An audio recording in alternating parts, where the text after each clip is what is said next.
And नमस्कार दोस्तों, स्वागत है एक बार फिर से आप सभी का मेरे YouTube चैनल जी के ज्योति पर। फ्रेंड्स, इस वीडियो में हम लेकर आ रहे हैं बीपीएससी प्रधान शिक्षक परीक्षा के लिए मॉडल सेट। इसमें आपको 25 इंपॉर्टेंट सवाल मिलेंगे जिसके थ्रू आप अपनी जानकारी को चेक कर सकते हैं, अपनी तैयारी और अच्छी कर सकते हैं। तो वीडियो को बिना स्किप किए हुए अंत तक देखिएगा और अगर आप चैनल पर नए हैं तो चैनल को सब्सक्राइब करके बेल आइकन ज़रूर प्रेस कीजिएगा ताकि आने वाले वीडियोस की नोटिफिकेशन आपको मिलती रहे। तो आइए शुरू करते हैं। हमारा पहला सवाल है, विंडोज़ 98 मूल रूप से है, तो इसका राइट आंसर हो जाएगा ऑप्शन बी, ऑपरेटिंग सिस्टम।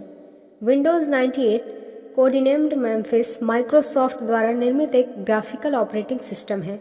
इसका निर्माण विंडोज़ 95 को हटाने के लिए 15 मई 1998 को किया गया था।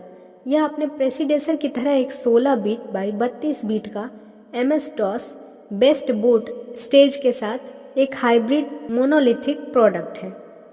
हमारा अगला सवाल है, औषध में पीड़ानाशक के रूप में प्रयुक्त होने वाला मिश्र है, तो इसका राइट आंसर हो जाएगा ऑप्शन सी, एस्पिरिन। औषधि में पीड़ानाशक के रूप में प्रयुक्त होने वाला मिश्रण एस्पिरिन है। कंपाउंड एनाल्जेसिक दर्द निवारक दो भिन्न दवाओं को एक साथ मिलाकर एक टैबलेट के रूप में तैयार किया जाता है।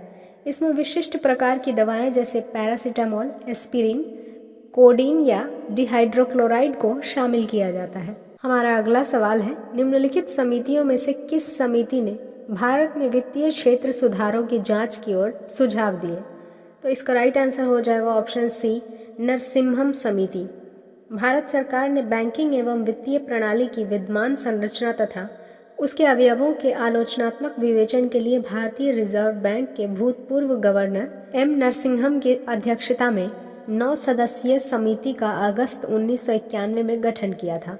23 अप्रैल 1998 ईस्वी को इस समिति ने अपने सुझाव सरकार को सौंप दिया। हमारा अगला सवाल है, वाष्पशील सुगंध तेलों में यह समाविष्ट है, तो इसका राइट आंसर हो जाएगा ऑप्शन बी, टर्पिनोइड। वाष्पशील सुगंध तेल एक संघनित हाइड्रोफोबिक द्रव्य होता है जिसमें पौधे से प्राप्त वाष्पशील एरोमा कंपाउंड होते हैं। इसकी संरचना जटिल होती है लेकिन यह मुख्यतः टर्पिन्स या टर्पेनॉइड्स होते हैं। वाष्पशील सुगंध तेल में मुख्य रूप से पाया जाने वाला रासायनिक यौगिक मोनोटर्पिन्स है। सुगंध युक्त तेल को वाष्पशील तेल भी कहा जाता है। हमारा अगला सवाल है, इस्पात में कार्बन का प्रतिशत है, तो इसका राइट आंसर हो जाएगा ऑप्शन सी, 0.5 से 1.5। स्टील आयरन और कार्बन का एक मिश्र धातु है जिसमें इनके वजन का 2.1% तक अंश हो सकता है। स्टील को इसमें निहित कार्बन की मात्रा के अनुसार माइल्ड, मीडियम या हाई कार्बन स्टील के रूप में जाना जाता है। यह कभी भी 1.5% से अधिक नहीं होता। हाई कार्बन स्टील में कार्बन की परसेंटेज 0.45% से 1.50% तक होती है। हमारा अगला सवाल है, CEPI किसके लिए प्रयुक्त होता है? तो इसका राइट आंसर हो जाएगा option A, comprehensive environmental pollution index. CEPI का पूर्ण रूप कॉम्प्रिहेंसिव एनवायरमेंटल पॉल्यूशन इंडेक्स है। प्रदूषण सूचक को निर्धारित करने के लिए विभिन्न प्रचालों जैसे प्रदूषण की सांद्रता, मनुष्य के स्वास्थ्य पर उसका प्रभाव और एक्सपोजर के लेवल से वायु, जल और भूमि के संदर्भ में लिया जाता है। हमारा अगला सवाल है, भारत में हिमचीता आबादी कहाँ नहीं पाई जाती है? तो इसका राइट आंसर हो जाएगा ऑप्शन डी, पश्चिमी घाट में। भारत में हिमचीता हिमालय पर्वत के उत्तरी क्षेत्रों में पाए जाते हैं। इनके भौगोलिक वितरण में पश्चिमी हिमालय का एक बड़ा भाग सम्मिलित है जिसमें जम्मू और कश्मीर, हिमाचल प्रदेश, उत्तराखंड, लद्दाख का कुछ भाग, सिक्किम, अरुणाचल प्रदेश शामिल है। हिमचीता नेपाल, भूटान और चीन के कुछ भागों में भी पाया जाता है। हमारा अगला सवाल है, कौन सी गैस पादप गृह प्रभाव यानी कि ग्रीन हाउस इफेक्ट के लिए मुख्य रूप से उत्तरदायी है? तो इसका राइट आंसर हो जाएगा ऑप्शन डी, जलवाष्प। ग्रीन हाउस उत्सर्जन के लिए मुख्य रूप से 4 प्राकृतिक गैसें जलवाष्प, कार्बन डाइऑक्साइड, मीथेन और नाइट्रस ऑक्साइड जिम्मेदार हैं। पृथ्वी पर ग्रीन हाउस उत्सर्जन में जलवाष्प सबसे अधिक 36% से 70% तक गैसों का उत्सर्जन करता है। हमारा अगला सवाल है, निम्नलिखित में से किसने वर्नाक्यूलर प्रेस एक्ट निरस्त किया? तो इसका राइट आंसर हो जाएगा option B, Lord Ripon. Lord Ripon ने समाचार पत्रों की स्वतंत्रता को बहाल करते हुए सन 1882 ईस्वी में वर्नाक्यूलर प्रेस एक्ट को समाप्त कर दिया था।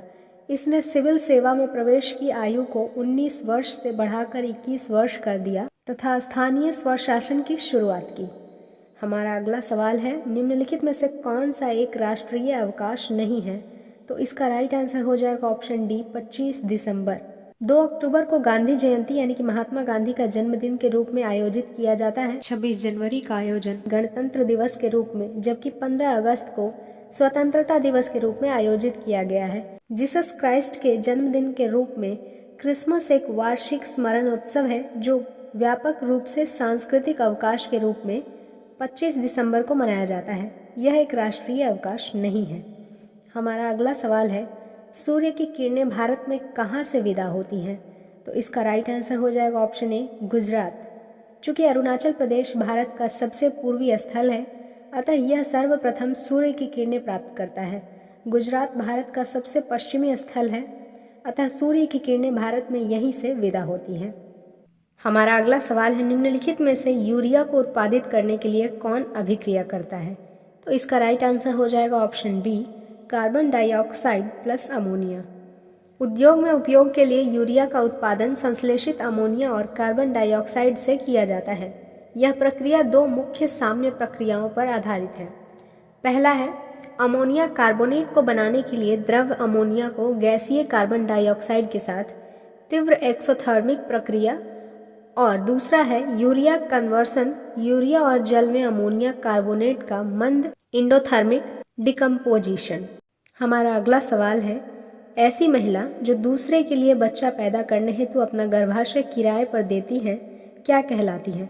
तो इसका राइट आंसर हो जाएगा option C surrogate mother. Surrogate mother उस माँ को कहा जाता है जो वैसे दंपति के स्थान पर बच्चे को अपने गर्भ में पालने का कार्य करती है जो शिशु उत्पन्न करने में असमर्थ है। यह कार्य या तो पुरुष से आर्टिफिशियल इंसेमिनेशन द्वारा या महिला से प्राप्त भ्रूण के प्रत्यारोपण द्वारा किया जाता है। शिशु को जन्म देने के बाद सरोगेट मदर उसे अर्पित कर देती है जिसने उसे इस कार्य के लिए किराए पर लिया है। हमारा अगला सवाल है, उत्पादन का कोई भी कारक आर्थिक लगान अधिशेष अर्जित कर सकता है जब इसकी आपूर्ति इस प्रकार होगी।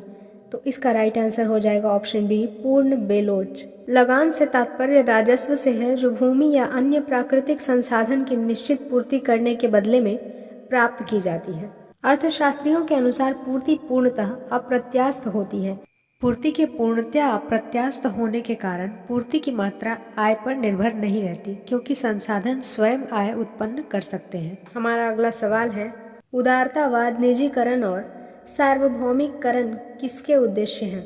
तो इसका राइट आंसर हो जाएगा ऑप्शन डी आर्थिक कार्यक्रम। खाड़ी युद्ध और भुगतान की समस्या से निपटने के लिए भारत में वर्ष 1991 में आर्थिक सुधारों की शुरुआत की गई। नई आर्थिक नीति की 3 मुख्य विशेषताएं थी, निजीकरण, उदारीकरण और वैश्वीकरण। भारतीय अर्थव्यवस्था की स्थिरता के लिए ये लक्ष्य निर्धारित किए गए थे। हमारा अगला सवाल है, पहले न्यूक्लियर रिएक्टर के निर्माण का श्रेय किसको जाता है? तो इसका राइट आंसर हो जाएगा option B Fermi. Enrico Fermi एक इटालियन भौतिकविद थे।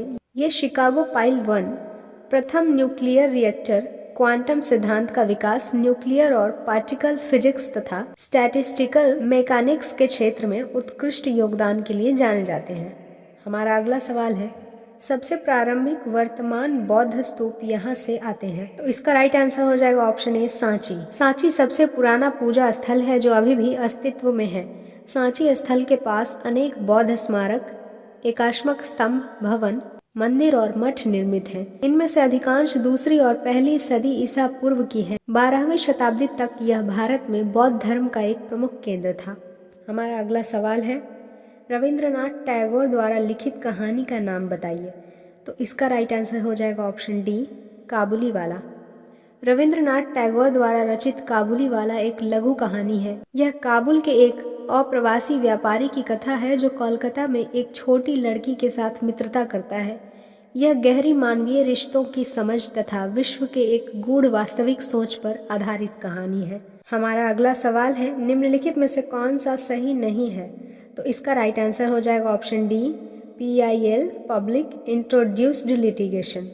PIL का पूर्ण रूप पब्लिक इंटरेस्ट लिटिगेशन होता है, जो जनहित की रक्षा के लिए एक वाद है। भारतीय कानून में भारतीय संविधान का अनुच्छेद 32 जनता को प्रत्यक्ष रूप से न्यायपालिका के साथ जोड़ने का एक हथियार है।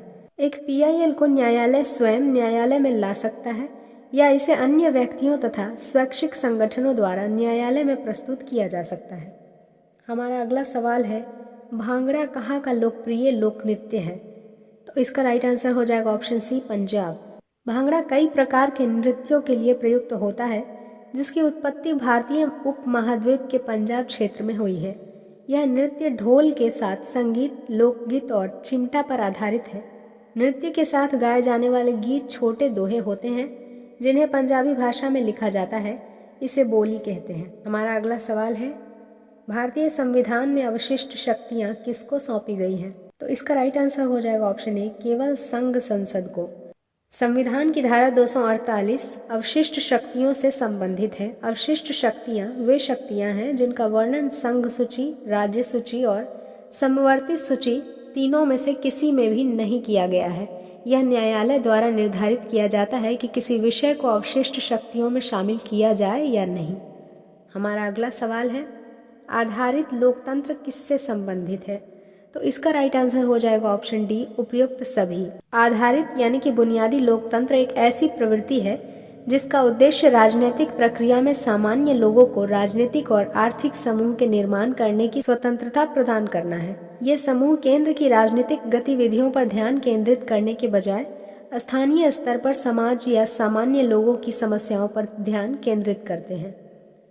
हमारा अगला सवाल है, निम्नलिखित में से कौन सा एक निवारक निरोध अधिनियम नहीं है? तो इसका राइट आंसर हो जाएगा ऑप्शन डी, विदेशी मुद्रा अधिनियम फेरा। भारतीय संसद द्वारा 1973 में पारित विदेशी विनिमय नियामक अधिनियम फेरा एक सख्त नियम है जिसे विदेशी विनिमय तथा प्रतिभूतियों और लेन देनों पर लागू किया गया था, जिसका प्रत्यक्ष रूप से विदेशी विनिमय और मुद्रा के आयात निर्यात पर प्रतिकूल प्रभाव पड़ा। यह निवारक नज़रबंदी अधिनियम नहीं था। हमारा अगला सवाल है, उपनिषद शब्द का शाब्दिक रूप से यह अर्थ होता है? तो इसका राइट आंसर हो जाएगा ऑप्शन सी, पास बैठना। उपनिषद का शाब्दिक अर्थ है ब्रह्म विद्या को प्राप्त करने के लिए गुरु के समीप बैठना। इस प्रकार उपनिषद एक ऐसा रहस्य ज्ञान है जिसे हम गुरु के सहयोग से ही समझ सकते हैं। उपनिषद वैदिक साहित्य के अंतिम भाग है, इसलिए इन्हें वेदांत भी कहा जाता है। हमारा अगला सवाल है, जिस मनीषी पंडित ने दक्षिण भारत का आर्यीकरण किया वे थे? तो इसका राइट आंसर हो जाएगा ऑप्शन सी, अगस्त्य। अगस्त्य मुनि को परंपरागत भारतीय चिकित्सा शास्त्र का जनक माना जाता है। वे दक्षिण भारत के आर्यों से भी संबंधित थे। दक्षिण भारत के यादवों को प्रथम आर्य कहा जाता है। अगस्त्य मुनि ने सर्वप्रथम तमिल भाषा में व्याकरण की रचना की थी, जिसे अगथियम के नाम से जाना जाता है। तो फ्रेंड्स, आज के लिए बस इतना ही। ये थे हमारे 25 इम्पॉर्टेंट क्वेश्चंस के सेट। इसमें आप कितना सही कर पाए हैं यह हमें कमेंट करके ज़रूर बताएंगे। And thanks for watching. फिर मिलते हैं अगले वीडियो में अगले मॉडल सेट के साथ। Till then, bye bye.